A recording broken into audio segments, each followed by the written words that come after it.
1 Peter chapter 1, verse 6 says, in this you greatly rejoice, though now for a little while, if need be, you have been grieved by various trials. But the genuineness of your faith, being much more precious than gold that perishes, though it is tested by fire, may be found to praise, honor, and glory at the revelation of Jesus Christ. Yes, we may have problems here on earth. We may have problems here. But we got to get to a point. We got to get to a point where we quit blaming it on our parents, the divorce, or whatever it was that happened. We got issues. But you know, I want to be in a spot where my wife, where the clothes on my back, where the shoes on my feet, where this world cannot shake my faith. But with the ups and downs and everything that goes on in the world, it can't shake my faith, because through faith there is freedom. You're here to follow Him, not be loved. You're here to follow Him. And when you follow Him and put Him first, you are beloved, and you will be loved by all those that matter. You know, it's not strong enough. No matter what they do, no matter how much armor they have, they cannot stand against the church. They cannot. They already won because of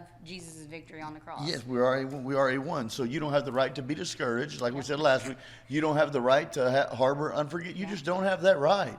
It's not your right. If you're born again, then Jesus Christ comes and lives inside of you. You're a new creature in Christ. Old things pass away. All things become new. Let it go. Become new. But the gates, I always thought this.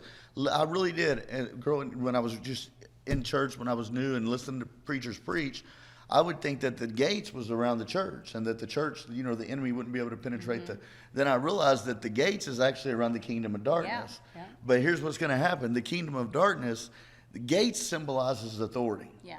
All throughout the Bible, gates symbolizes authority. So the gates of hell shall not prevail. So the authority of darkness shall not prevail. So is it God's will to heal? Right here, He come down from the Mount Transfiguration. The disciples had prayed for the boy with epilepsy, and he couldn't be healed. So Jesus come and He healed him. Then He said, you wicked and perverse generation.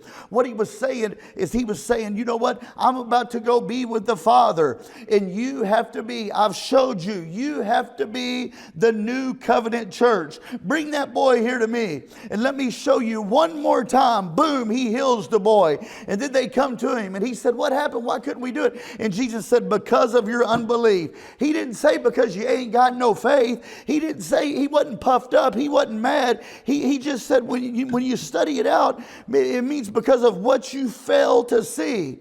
It goes back to what they failed to see. They seen the boy not being healed, and they took their eyes off of the kingdom and put their eyes on the world. Jesus says, you got to focus. You're the new covenant church. It's my will to heal.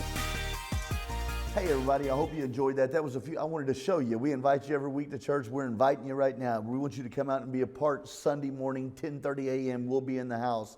That was a few clips of just what God's been doing here. It's been powerful words. God's been moving in a powerful way. The last great awakening, we're learning how to be good stewards of what God's given us well. And when we do that, He's going to reward us, because He's a rewarder of those who diligently seek Him.